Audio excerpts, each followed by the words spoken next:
Hey, Charles from the Gentleman's Journey here, and in this video we're going to be doing a 1-year review of my thin front pocket leather briefcase by Saddleback Leather, and we're also going to be giving it a good conditioning.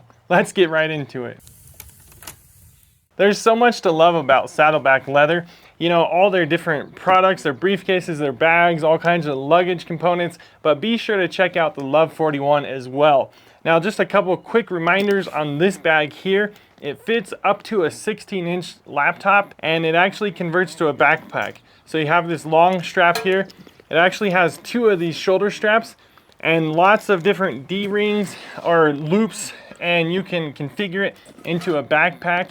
And I've done that a couple times over the past year. Now, right out the gate, I got to tell you, I have had numerous compliments on this bag, and it has held up so well. I just have never had such a quality product, and I'm floored by it. So a year in now, and friends, I use it every single day. And not only do I use it, I mean taking the computer in and out, but I actually use these buckles quite often. When I originally got it, it's my first bag with dedicated buckles rather than snaps or magnet snaps. I was a little concerned that I would get frustrated having to unloop it all the time, but honestly, it has not been an issue for me, and it's just become second nature. So I can get in and out of it really quickly, and there it is. This is the magic, friends. This is my MacBook Pro. This computer makes it possible to film and do all the different editing that I do for the channel. I also run 2 other businesses off that computer and got a lot of stuff. So for me, and probably for you, it's really something that you need to protect. And honestly, I've had some Dell laptop bags and stuff like that. If you check back the original video, I go into more detail about that. I've never felt like my computer's more safe than in this bag. So if you check back, you'll see that this is pigskin lining.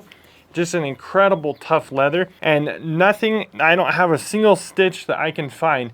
So I went ahead and ran my eyes over the entire bag before I did this video here, and I just can't find anything in terms of the build quality or construction that has given me any issues at all.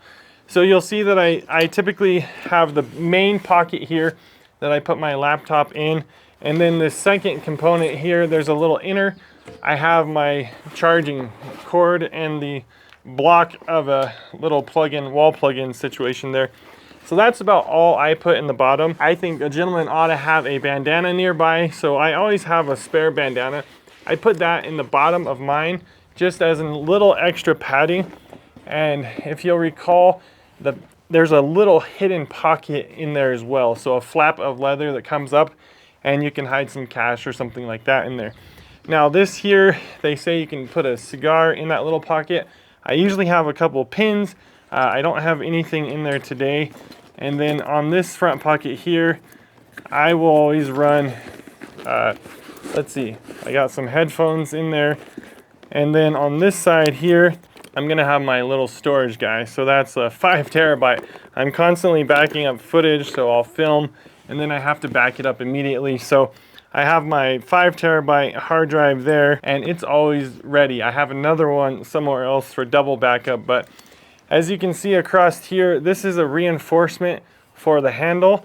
So I find myself carrying it like this a lot. I've actually hooked it on the wall with my computer in there and hung it for hours, and it doesn't have any stress points or anything.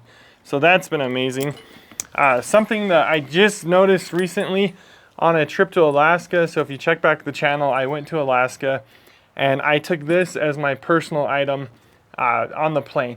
And I always need my computer nearby and all the editing and stuff. And I had this around my shoulder, and some guys talk about, you know, how this is a heavy bag, especially with the laptop in there, and it gets kind of heavy. So, you know, I'm not gonna lie, I did feel some of the fatigue of that. And I was trying to figure out how I could use this the strap here to get it on my rolling luggage. So I have my carry-on luggage, and it has the slide-out handle. Well, they actually have a strap that hooks from here to here that you can use as you're traveling, going through airports, and just go ahead and strap that down to your rolling luggage. I'm gonna buy one of those in the future. In fact, I'll put a link to it in this video in case you have this bag or another bag from Saddleback Leather maybe you're like me and you didn't scan the website and see that. Then you have a pocket out here, and I've stuffed anything and everything. For work, I usually have a notepad, so I have a little notepad that I put in here. I think if it's coming through the camera, you can see all the scuffs and scratches, and that's kind of what we're gonna mend today. I went ahead a week ago and put some of this Big 4 on the bottom here. I thought that's a pretty smart idea, and just to see how I liked it and if it was going to change the color in any major way. I've done a whole video on this, so I'll link to that, but this is well known for basically not darkening the leather at all. Now this is a beautiful leather, and I have not conditioned it at all over the past year. So this is what it looks like a year of use. Obviously I don't have a brand new one sitting here where I can compare, but check back the original video and you can kind of see how it's patinaed. No really big scratches, no gouges, luckily. No major issues there due to my own care and use of it, but I haven't babied it. I mean, I take it out every single day, so it's done really well for that, and I think it's time for a conditioning. Now, if you check back Saddleback Leather website, they use Chamberlain products, so you'll see some of that conditioner. I've never used that, I haven't studied it, and I don't have a video on it, but that has encouraged me to get my hands on some and use that in the future. But today we're going to be going with the Big 4. So I really don't want to make this a lengthy process, so I'm not going to condition the entire bag, but I just want to do kind of this main section here so you guys can get the point across. So I'm just going to be using my hands. This stuff is amazing, and just working it in. After it dries, you can do just like we do boots. You can come back in with a boot brush and go ahead and brush it, but at this point I'm going to be rubbing in with my fingers.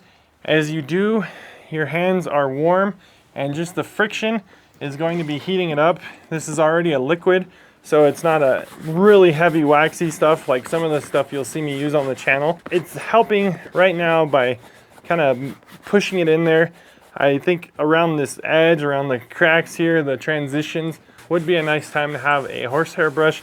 And over the last week, it honestly doesn't look any different. So it really did not darken it at all. You'll see the color changing a little bit here, but it's really not darkening at all. So this is a full grain leather. They're made down in Mexico. Now, one of the things the founder talks about is this bag is something you can pass down to your kids, and they're gonna fight over it when you're dead. He just came out with a book. Again, check the link that I'm going to have in the description and you can see his book. I'm excited to read that as well. But I think that's just an amazing thing. That's something that attracted me to this company in the first place.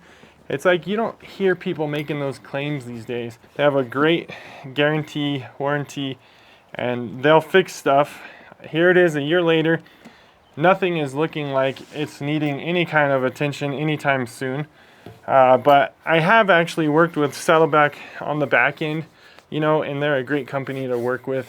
They've treated me well, and I'm really excited to do more stuff with them. Let me know if there's a product from Saddleback Leather that you guys are really itching to buy, but you'd like to see me review, and we'll see if we can't get that done for you. Let me know if I missed something, if there's any questions you guys have in the comments. I'd love to get to each and every one of those. I think, honestly, I'll be doing these reviews 5-10 years out. I don't see why we're not talking about this bag in 20 years and telling you guys on video how it's holding up. So got a bunch of really fun stuff over here at the Gentleman's Journey, all kinds of new boots. We're gonna get into more Saddleback Leather stuff in the future. So I sure hope you guys are enjoying this content. Make sure and subscribe. And if you think somebody would enjoy this video, please share it with them. Until the next video, friends, God bless, and hey, don't forget to give your bag some love from time to time.